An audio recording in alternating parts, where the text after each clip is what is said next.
Hello बच्चों, मैं स्मिता बिजलवान स्वागत करती हूँ आपका आईसीटी वर्चुअल क्लासरूम में। आशा करती हूँ आप सभी स्वस्थ होंगे और अच्छे से अपनी पढ़ाई कर रहे हैं। बच्चों, आज हम पढ़ने जा रहे हैं क्लास 12 की केमिस्ट्री। जैसा कि आप जानते हैं, क्लास 12 केमिस्ट्री में हमारा चैप्टर चल रहा था केमिकल काइनेटिक्स। आज जो भी हमने अपने प्रीवियस लेक्चर में पढ़ा है उसे एक बार रिवाइज करके आगे चैप्टर को कंटिन्यू करेंगे।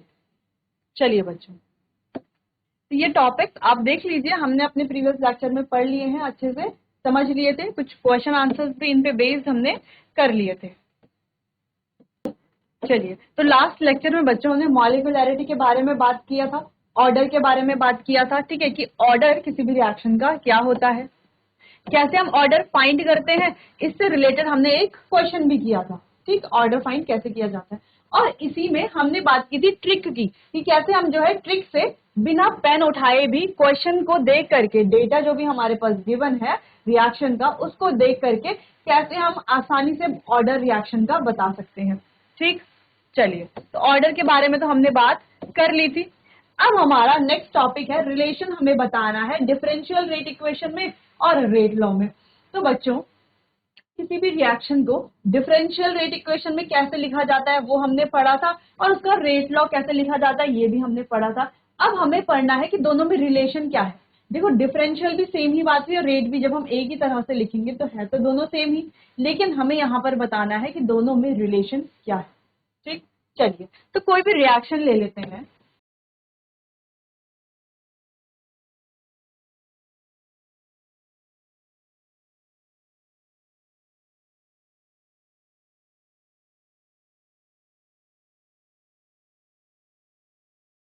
ये हमारे रिएक्टेंट्स है, ये प्रोडक्ट है। ठीक है, चलो, तो हमने एक रिएक्शन ले ली। अब हम इस रिएक्शन का डिफरेंशियल रेट इक्वेशन लिख लेते हैं और रेट लॉ लिख लेते हैं, फिर रिलेशन फाइंड करेंगे। तो अगर हम मान लेते हैं कि ये क्या है, एक एलिमेंट्री रिएक्शन है। क्या है? एक एलिमेंट्री रिएक्शन। तो अगर हमें इसका डिफरेंशियल रेट लिखना है तो कैसे लिखा जाएगा? चलो, तो डिफरेंशियल रेट कुछ इस तरीके से हम लिखते हैं, आपको याद होगा।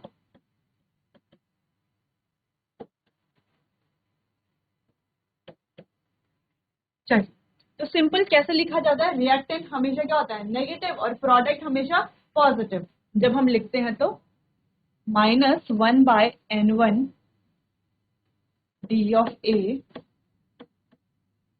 बाई dt, इस तरीके से। और ये है क्या, हमारा रिएक्टेंट है। दूसरी चीज बच्चों, ये क्या है, इसका रेट है। क्या है? रेट है। और ये क्या, हमारा rate of appearance, sorry rate of disappearance है। क्या है? Rate of disappearance. अब हमने डिस्कस किया था कि जो रेट ऑफ डिसअपीयरेंस है वो किसके लिए है, किसके लिए है, वो किसके लिए डिफाइन है, वो हमारा सिर्फ और सिर्फ रिएक्टेंट के लिए डिफाइन है। और जो रेट ऑफ अपीयरेंस है वो किसके लिए डिफाइन है, वो प्रोडक्ट के लिए डिफाइन है। ठीक है, क्यों है? क्योंकि देखो, डिसअपीयरेंस में क्या होता है कि अगर हम ग्राफ से देखें,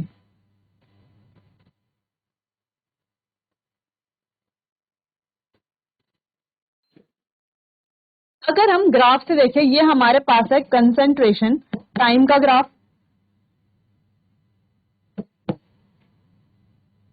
ये हमारे पास है कंसंट्रेशन और टाइम का ग्राफ। ठीक है, तो जैसे जैसे टाइम बढ़ता है, ठीक है, जैसे जैसे टाइम बढ़ता है, अगर हम रिएक्टेंट की बात करें, ठीक है, अगर हम रिएक्टेंट की बात कर रहे हैं तो जैसे जैसे टाइम बढ़ रहा है इसकी कंसंट्रेशन क्या हो रही है, कम हो रही है। वैसे ही अगर हम प्रोडक्ट की बात करें तो जैसे जैसे टाइम बढ़ रहा है प्रोडक्ट की कंसंट्रेशन क्या हो रही है, बढ़ रही है। यानी कि धीरे धीरे रिएक्टेंट देखो क्या हो रहा है, डिसअपियर हो रहा है, और प्रोडक्ट क्या हो रहा है, धीरे धीरे अपीयर हो रहा है। इसीलिए हमने कहा था कि रेट ऑफ डिसअपियरेंस रिएक्टेंट के लिए, रेट ऑफ अपीयरेंस प्रोडक्ट के लिए। ये आपको दोबारा से रिवाइज क्यों किया जा रहा है, कराया जा रहा है, क्योंकि ये आपको अभी यहाँ पर काम आएगा। ठीक है, अभी हमें यहाँ पर इसको देखना है। चलिए, तो इतनी बात समझ में आ गई थी। अब ये सारे, ये क्या होता है, 1/N2 -1/N2 d और B बाई dt, इस तरीके से हम इसको लिख सकते हैं। वैसे ही प्रोडक्ट्स के लिए भी हम सेम चीजें, लेकिन यहाँ पर आएगा पॉजिटिव साइन। ठीक है, पॉजिटिव क्यों, सेम वही बात है कि रिएक्टेंट की कंसेंट्रेशन क्या हो रही है, कम हो रही है टाइम के साथ साथ, और प्रोडक्ट की कंसेंट्रेशन क्या हो रही है, बढ़ रही है, इसीलिए।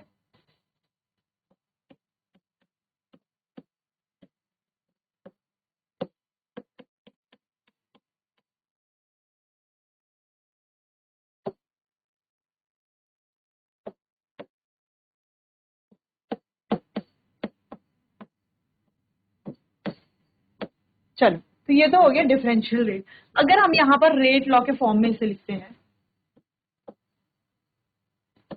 कैसे लिखा जाएगा रेट लॉ? के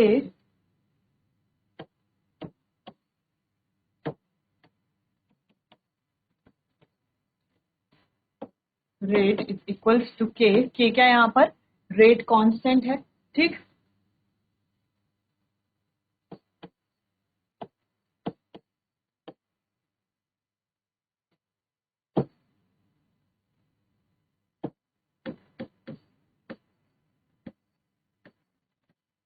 ठीक है, तो अब आप कहेंगे आपने डायरेक्टली ये जो ऊपर पावर है ये आपने सीधा क्यों लिख दी? क्योंकि बच्चों हमने पहले ही बता दिया था कि रिएक्शन कैसे, एक एलिमेंट्री रिएक्शन। ठीक है, चलिए, तो अगर हम इन दोनों में रिलेशन की बात कर रहे हैं तो क्या हम, तो पहले इतना आप नोट कीजिए,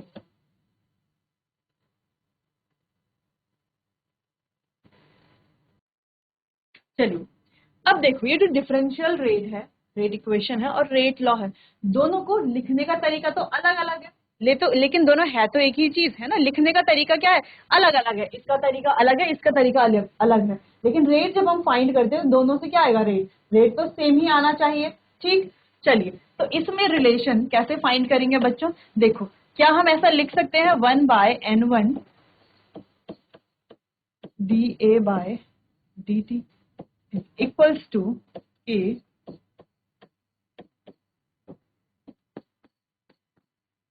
B N2। तो क्या हम इसे इस प्रकार से लिख सकते हैं? बिल्कुल लिख सकते हैं, जिसमें बच्चों ये 1/n1 क्या शो करता है? देखो ये क्या शो कर रहा है? ये है हमारा रेट ऑफ रिएक्शन। तो ये क्या है? Rate of reaction. और यहाँ पर ये के क्या है? Rate constant. अगर इस n1 को हम यहां ले जा लेते हैं, ठीक है, इस n1 को हम यहां ले जाते हैं तो ये क्या बन जाएगा? D A by D T is equals to K n1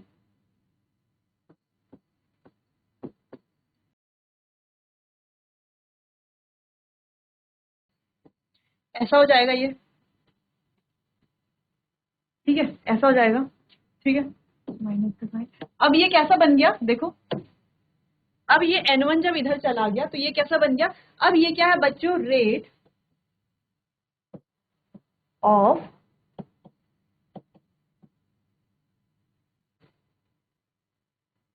disappearance of ए, ठीक है। और इसे हम क्या कह सकते हैं? इसे हम कह सकते हैं रेट कांस्टेंट ऑफ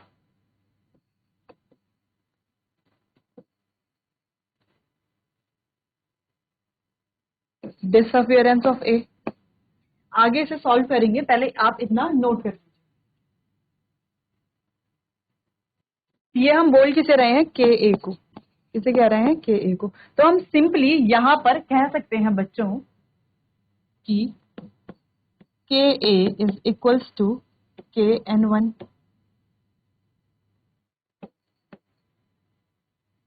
के ए is equals to K n1, ठीक है।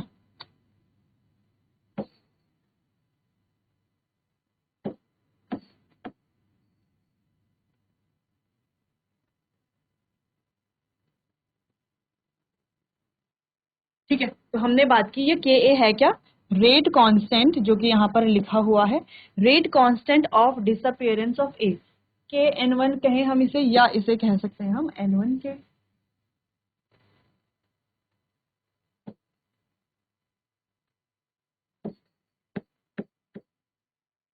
ऐसे ही हमें rate constant of disappearance of B निकालना है, ऐसे ही हमें rate constant of appearance of C निकालना है, और rate constant of appearance of D निकालना है। जब ये हम सारा निकाल देंगे फिर हमें एक फॉर्मूला मिलेगा।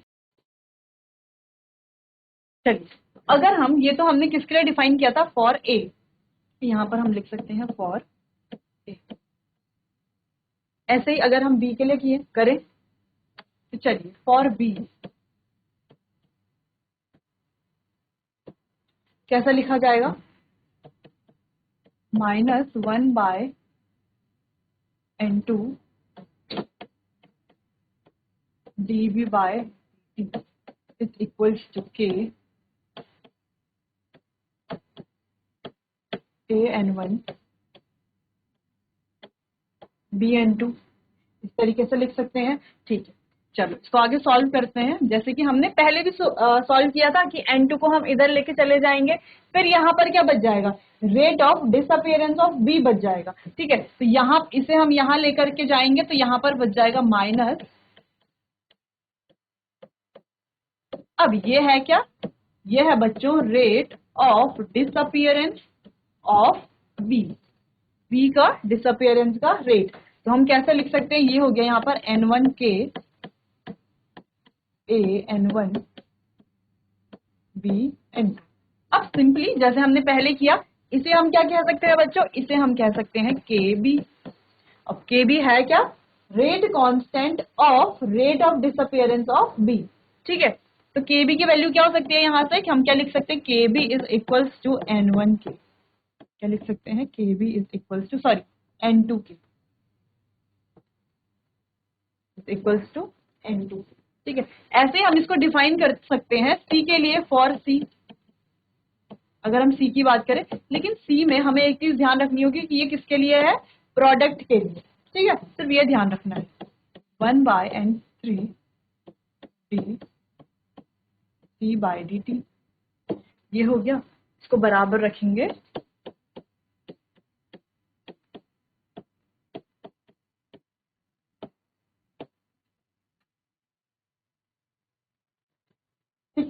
चलो तो सॉल्व कर लेते हैं, N3 चला जाएगा उधर, यहां पर बच जाएगा प्लस का D C by D T is equals to, इसे क्या कहा जा रहा है, यहां पर आ गया N3 के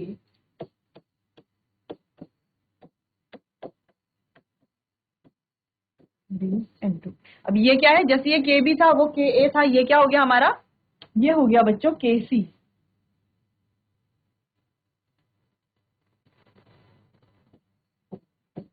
के सी, और हमें पता है के सी किसके बराबर हो गया, N3 के बराबर।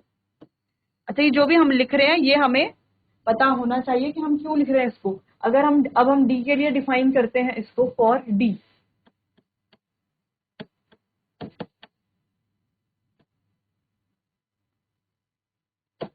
चलिए तो डी के लिए डिफाइन करते हैं +1/N4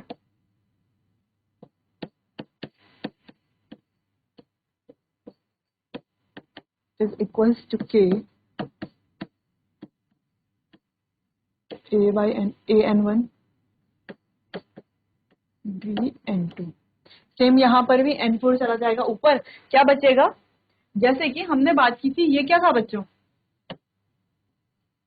ये था रेट ऑफ अपीयरेंस ऑफ सी, सी के अपीयरेंस का रेट था। वैसे ही जब यहां पर ये चला जाएगा, ये N4 इधर चला जाएगा, तो यहां पर क्या बचेगा, डी। अब ये क्या है, ये भी rate of appearance of D है। ठीक है, क्या है, rate of appearance of D के बराबर होगा N4 के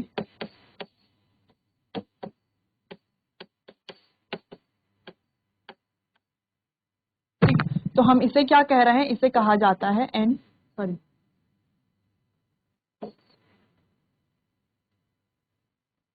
के और डी, और हम जानते हैं के डी किसके बराबर है, देखो N4 के बराबर। ठीक, किसके बराबर है, N4 के बराबर। इतना समझ में आया, पहले आपको इतना नोट कर लेना, ये तो सिंपल सी चीज थी, पहले भी हमने इस तरह की जब हम डिफरेंशियल रेट एक्सप्रेशन लिख रहे थे तो वहां पर हमने देखा था। ठीक है, तो डिफरेंशियल रेट एक्सप्रेशन को रेट लॉ के बराबर रखना है, फिर हमें यहाँ पर क्या करना है, सॉल्व करना है। ठीक, चलो पहले इतना नोट करो। तो हम सिंपली लिख सकते हैं बच्चों, के of reactant is equals to stoichiometric coefficient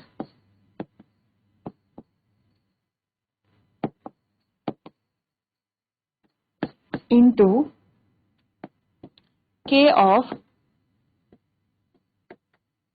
reaction. ये हो गया हमारा यहाँ से फॉर्मूला। अब इस फॉर्मूले की मदद से हम कोई सा भी रिलेशन फाइंड कर सकते हैं। जैसे एक क्वेश्चन करेंगे, अभी पहले आपको ये फॉर्मूला नोट कर लेना है, फिर हम एक क्वेश्चन करेंगे। चलिए तो एक क्वेश्चन करते हैं। चलो इतना तो समझ में आ गया। तो एक क्वेश्चन करते हैं, जो हमने अभी पढ़ा उससे रिलेटेड एक क्वेश्चन करते हैं। क्वेश्चन करने से क्या होगा, जो भी हमने पढ़ा हमें वो कितना समझ में आया वो हमें पता चल जाएगा। ठीक है, तो एक रिएक्शन है 2A + 3B गिव्स 4C। यहाँ पर कुछ रेट है K, ठीक है, रेट कांस्टेंट। चलो तो अगर हम कह रहे हैं कि यहाँ पर है K1, K2 और K3। K1 क्या है बच्चों? K1 है rate of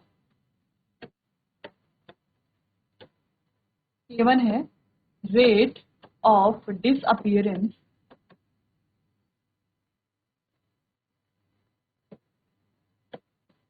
disappearance of A। K2 है rate of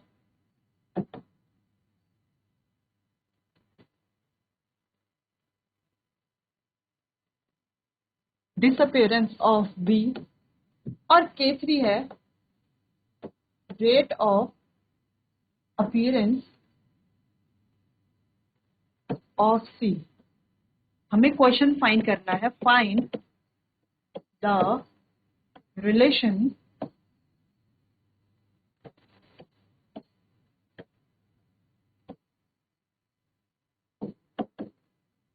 between K1, K2 and K3। जो फॉर्मूला अभी हमने इससे पहले पढ़ा था उसको भी आपको ध्यान में रखना है कि वो हमने क्या पढ़ा था। क्वेश्चन को एक बार अच्छे से देख लो, K1, K2, K3 क्या है ये भी अच्छे से देख लीजिए, और फाइंड हमें क्या करना है ये भी अच्छे से देख लीजिए। K1, K2 और K3 का आपस में क्या रिलेशन है ये हमें फाइंड करना है। डिफरेंशियल रेट एक्सप्रेशन आपको आता है, रेट लॉ आपको आता है, अभी हमने एक फॉर्मूला पढ़ा वो आपको आता है। ठीक, तो आपको सिंपली इसको सॉल्व करना है, रिलेशन बताना है K1, K2 एंड K3। ठीक है बच्चों, चलिए तो इतना आप सॉल्व कीजिए, फिर इसे मैं कराती हूँ। अच्छा ये है क्या rate constant? Rate constant for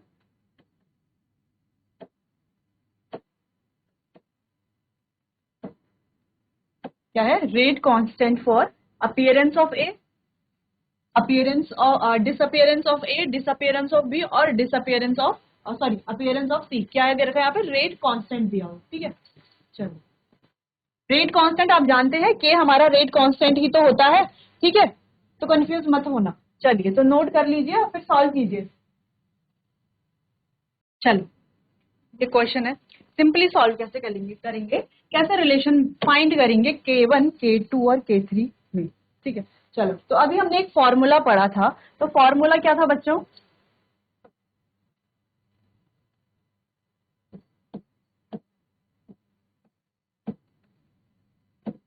is equals to stoichiometric coefficient into K of reaction. यही था फॉर्मूला। इस फॉर्मूले से ही हम क्या निकाल सकते हैं, तीनों में क्या निकाल सकते हैं, रिलेशन निकाल सकते हैं। ठीक है, कैसे निकालेंगे? अगर हम Ka की बात करें, Kb की बात करें और Kc की बात करें, क्या है फॉर्मूला? K ऑफ रिएक्टेंट, यानी कि Ka के लिए तो K1 है ना, Kb के लिए K2 है और Kc के लिए तो K3 है। ठीक है, is equals to stoichiometric coefficient. देखो K1 के लिए स्टाइकोमेट्रिक कोफिशिएंट है 2, K2 के लिए स्टाइकोमेट्रिक कोफिशिएंट है 3। स्टाइकोमेट्रिक कोफिशिएंट सब जानते हैं ना, ये जो हमारी ये जो वैल्यू होती है इसे क्या कहा जाता है? स्टाइकोमेट्रिक कोफिशिएंट कहा जाता है। ठीक, चलिए नेक्स्ट K3 के लिए हमारा स्टाइकोमेट्रिक कोफिशिएंट है 4। अब मल्टीप्लाई करना है क्या? K of reaction. अब K ऑफ रिएक्शन देखो गिवन है K, क्या है? K ही तो है K ऑफ रिएक्शन। इसको जब हमने सॉल्व किया तो ये कुछ ऐसे आया बच्चों, ये आया K1 is equals to 2K, ये आया K2 is equals to 3K और ये आया K3 is equals to 4K। Solve कर लेंगे, K की वैल्यू निकाल लेंगे, तो K इज इक्वल्स टू क्या हो जाएगा? K1/2 नेक्स्ट हमारा k is equals to K2/3 और नेक्स्ट आ जाएगा हमारा k is equals to K3/4। ये आ गई हमारी तीनों वैल्यूज k की वैल्यू। ठीक है, अब हमें क्या करना है, रिलेशन फाइंड करना है। कैसे फाइंड करेंगे, K1/2 is equals to K2/3 is equals to K3/4। ये हो गया। रिलेशन कैसे फाइंड करेंगे, एलसीएम ले लेंगे।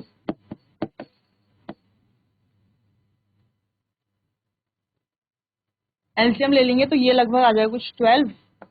6K1 is equals to 4K2 is equals to 3K3। ये आ गया इनमें रिलेशन। सिंपल, इस तरीके से जो भी हमने अभी पढ़ा उसके अकॉर्डिंग हमने ये क्वेश्चन सॉल्व कर लिया। रिलेशन क्या रहा है, 6K1 is equals to 4K2 is equals to 3K। ठीक है, चलिए नोट कर लीजिए इसे। चलिए, तो इतनी बात समझ में आई। सबसे पहले हमने क्या किया, रिलेशन फाइंड करना था डिफरेंशियल रेट इक्वेशन का और रेट लॉ का। अब हमें पता है हम इस फॉर्म में लिखें या इस फॉर्म में लिखें, यानी कि इसको डिफरेंशियल रेट एक्सप्रेशन के फॉर्म में लिखें या रेट लॉ के फॉर्म में लिखें। वैल्यूज अगर हम फाइंड करेंगे तो क्या आएगी, हमेशा सेम ही आएगी, क्योंकि लिखने का तरीका क्या है, डिफरेंट है, लेकिन जो वैल्यू आएगी वो क्या आएगी, हमेशा सेम आएगी। तो इस तरीके से हमने इसका रिलेशन फाइंड किया। फिर फाइनली ये आया हमारा फॉर्मूला। यहाँ से इस फॉर्मूले को पुट करके क्वेश्चन कैसे सॉल्व करना है, किस तरीके का क्वेश्चन आपसे पूछा जा सकता है, वो हमने यहाँ पर सॉल्व कर लिया। ठीक, चलिए तो नेक्स्ट टॉपिक की तरफ बढ़ते हैं बच्चों। नेक्स्ट टॉपिक है integrated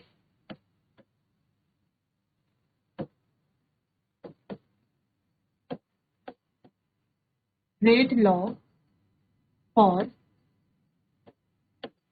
reaction of various orders।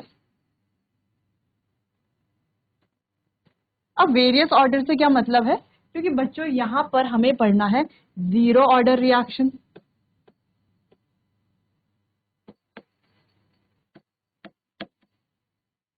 ठीक है। दूसरा पॉइंट पढ़ना है first order reaction,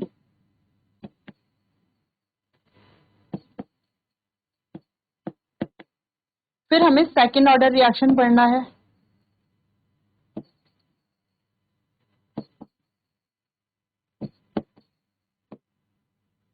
half life के बारे में पढ़ना है। ये सारी चीजें क्या होती है, धीरे धीरे हम यहाँ पर पढ़ना स्टार्ट करेंगे। चलिए, तो जब हम रेट लिखते हैं तो हम कैसे लिखते हैं बच्चों, के यहां पर क्या होती है हमारी कंसंट्रेशन,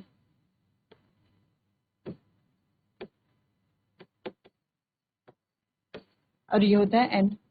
ये तो हमारा क्या है, रेट कांस्टेंट। ये हमारी कंसंट्रेशन है, किसकी कंसंट्रेशन, रिएक्टेंट की कंसंट्रेशन। और ये होता है एन। एन क्या शो करता है, ऑर्डर। क्या शो करता है, ऑर्डर शो करता है। ठीक, चलिए तो अगर हम यूनिट की बात करें, के की यूनिट क्या होती है, अगर हम यूनिट की बात करें